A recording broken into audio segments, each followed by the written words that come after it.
Hey guys, Professor Brown here, and this presentation will be for chapter 4.5, which covers formal charges and resonance. Formal charges are a way of assigning a hypothetical charge to an atom in a covalently bonded molecule. They are calculated by using the formula you see here on this slide, where the formal charge on an atom is equal to the number of valence electrons a neutral atom of that element has, minus the number of lone pair electrons a bonded atom has, minus half of the number of bonding electrons that bonded atom has. And so what that means is formal charges really aren't good for anything until the atom is found in a structure. You can't calculate the formal charge on an atom until it's involved in some bonding. So you can't do formal charges until you have a Lewis structure drawn for your atom. On this slide, we have a few examples, and we are going to calculate the formal charge on each of the atoms in the two following compounds. The first compound we see there is nitrate with the NO3 negative formula. And we already have the structure laid out for everything, so we can just start with counting the formal charges from here. To calculate the formal charge with the nitrogen, we're going to follow our formula that says that formal charge, turn my pen on here. Formal charge is equal to the number of valence electrons a neutral atom normally has, minus the number of non-bonding electrons an atom has, minus the half of the number of bonding electrons an atom has. So for nitrogen, a neutral atom of nitrogen normally has 5 valence electrons. In this case, all of the electrons around our nitrogen are bonding electrons. So we're not going to subtract any of the non-bonding. There are no non-bonding electrons to subtract. Then we subtract 1/2 of the number of bonding electrons on that nitrogen. We can see that nitrogen has 4 bonds, so that's 8 total electrons.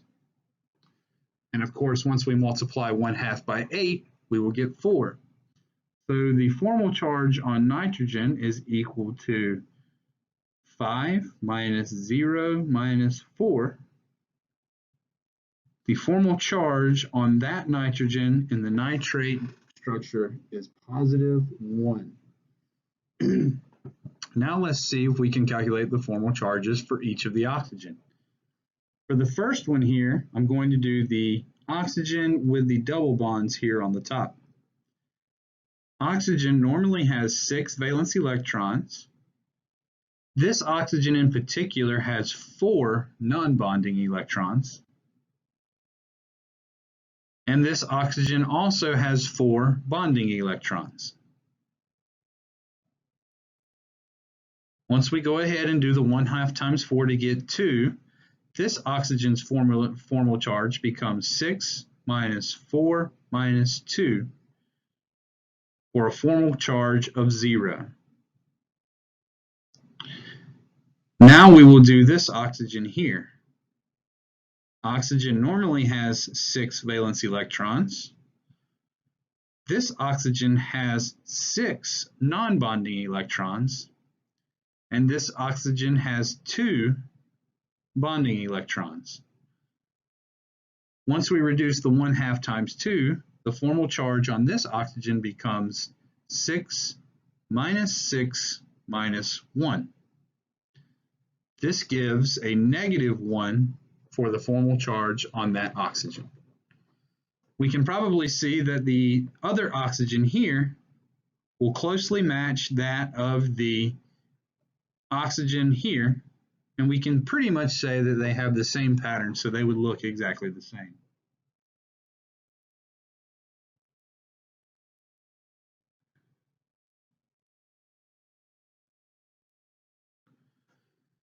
So if we wanted to note the formal charges on each of these atoms in our structure, we can erase everything.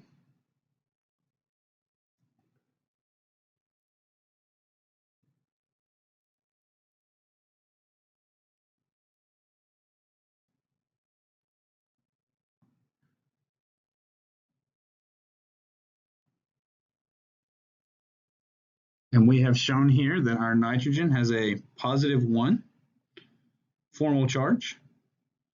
This oxygen has a 0 formal charge, and each of these have -1 formal charge. Now it's important to stop and say that these are not actual charges on these atoms. It's just a way of keeping track of some of the bonding. For our second molecule down here, this is a molecule of methanol, and we will calculate the formal charge on each of the atoms that we see here. We actually need a new space for our H's here because we have two different kinds of H's in this molecule. We have one bonded to an oxygen and 3 others bonded to carbon. Let's do the hydrogen bonded to the oxygen first. Hydrogen normally has 1 valence electron. This hydrogen has 0 non-bonding electrons, and it has 2 bonding electrons. So the formal charge on that hydrogen is 0. For the other hydrogens, they also have 1 valence electron.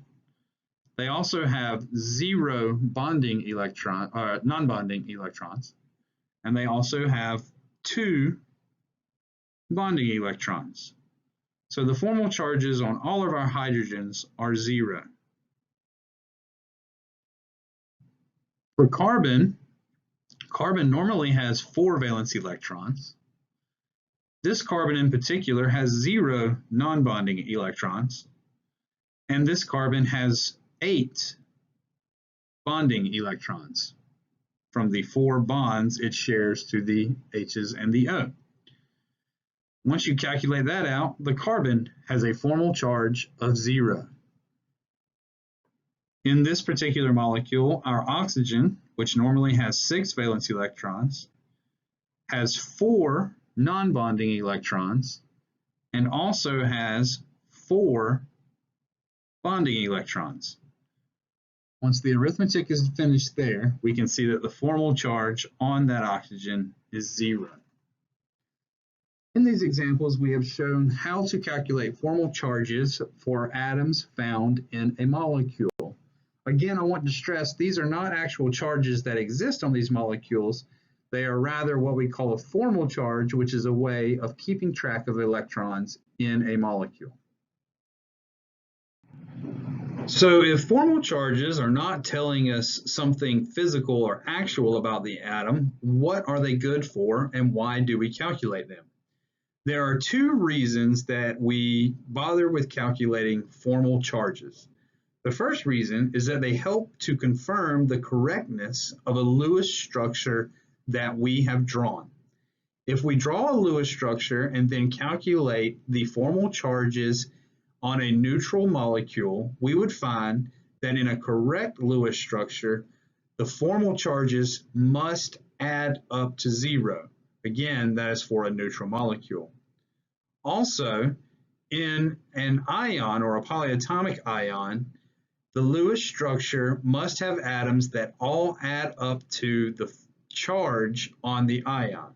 So for instance, if we have the sulfate ion, the SO4 2 negative ion, the formal charges in that ion after we've drawn our structure must add up to -2, or else we have drawn an improper structure. Furthermore, where formal charges are really useful is they help us to decide between Lewis structures when more than one is possible. We saw some examples in our Drawing Lewis Structures lecture where we had to decide between double bonds that attach to an O or double bonds that attach to a chlorine. If we run into this situation, then we typically calculate the formal charges on each atom in the structure and then use the following guidelines to decide which is the more proper structure. The more proper structure for a molecule will have more zero formal charges. So they will have more atoms with zero as the formal charge. If numbers other than zero are unavoidable, then the structure with the lowest formal charges are preferred. So if you draw one structure that works and it has a couple atoms with negative ones and positive ones, that would be better than another structure you drew that had atoms with positive or negative 2s and 3s. If you have atoms with formal charges beside each other, other than zero, it is preferable if they are of opposite charge. So if you have two atoms beside each other in a molecule, you should, and one is positive and one is negative, they should be beside each other. And then finally, negative formal charges should be found on your most electronegative elements. So when you see -1, -2, and -3 formal charges arise in molecules, the correct structures have those negative charges on atoms like chlorine and bromine.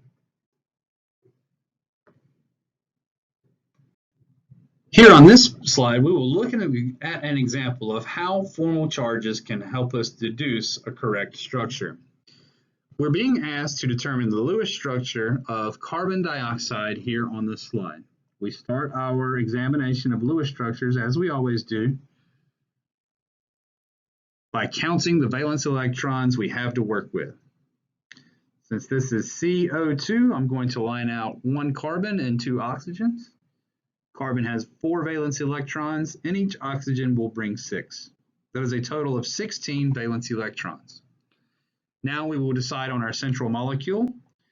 Out of the two choices, carbon and oxygen, carbon is the least electronegative, so we will make that our central molecule, and we will attach our oxygens with single bonds.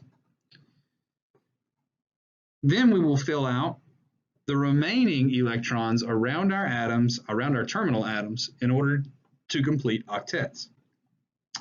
We've used 4 of our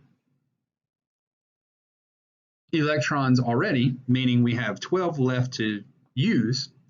So if we go ahead and put those 12 around each oxygen, we will fill their octets.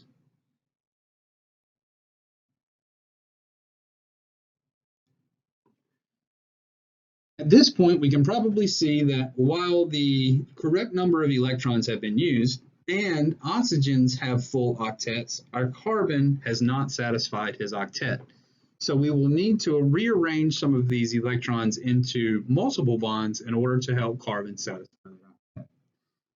The first rearrangement would look like this. We would have our oxygen here and our carbon,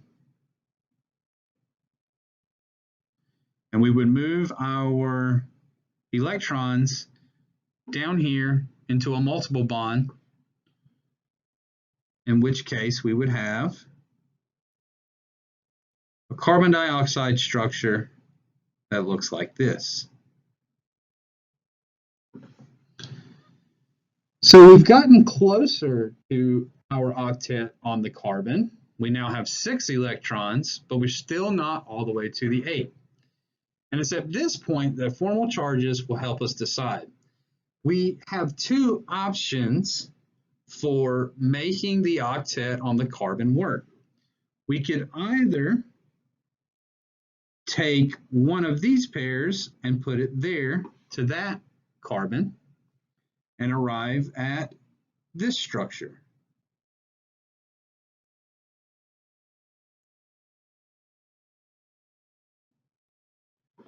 But it's also conceivable that instead of doing that, we take this pair of electrons here and make a triple bond there instead and arrive at this structure.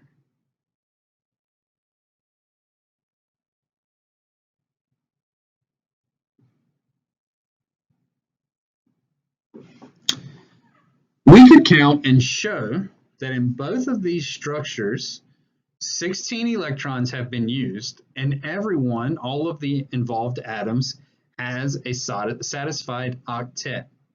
So how are we going to discern between which is the correct structure, this one or this one? Well, the answer is formal charge. If we calculate the formal charge on this carbon, we would find out that it is 0. If we calculate the formal charge on this oxygen, we would find out that it is 6 minus 4 minus half of 2, also 0. The formal charges on each of these atoms in this structure are zeros. If we calculate the formal charges on these atoms in our alternate structure, we would find that the carbon has a 0 formal charge, but then we would find that this oxygen has a 6 minus 2 minus 1/2 of 6, positive 1 formal charge, and this oxygen has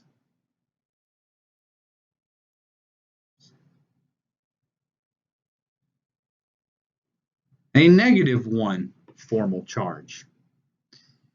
Because of our guidelines, we find that this would be the correct structure, because structures that have less numbers other than 0 are more correct than structures that have formal charges other than 0.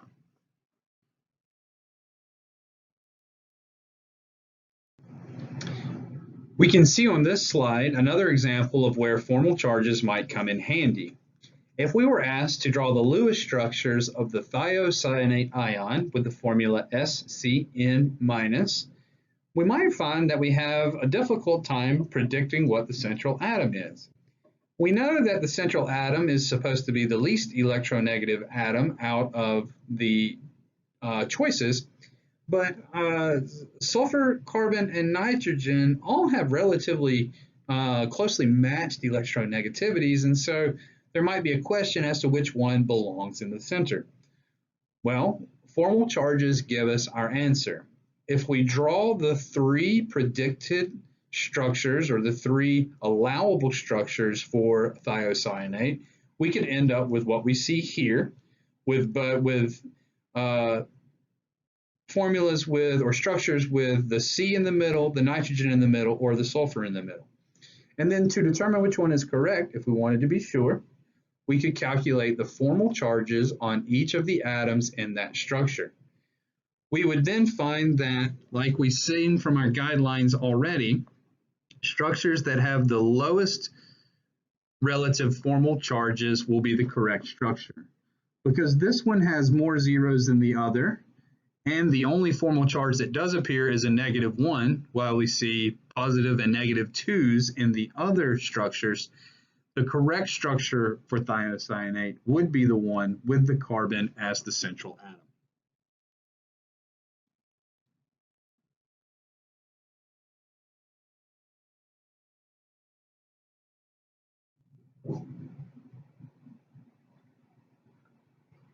One of the last things I want to mention about Lewis structures is an idea talking about resonance. Resonance is something that we see when 2 or more Lewis structures with the same arrangement of atoms can be written for a molecule or an ion. Then the actual distribution of those electrons is an average shown by the various Lewis structures. This is best displayed by a visual demonstration, which you will find on the next slide. And finally, here on this slide, we have some examples of compounds that form resonance structures. The first one there that you see is the carbonate ion. That is a CO3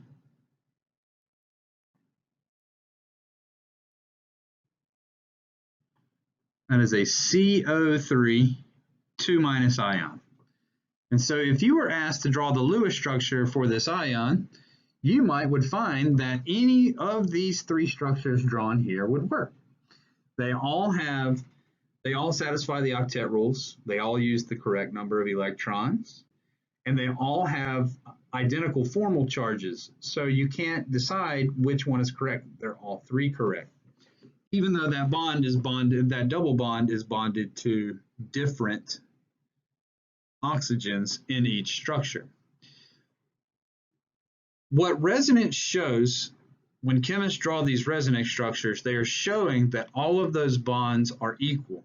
And so we draw each structure with arrows in between to show that all three are good structures.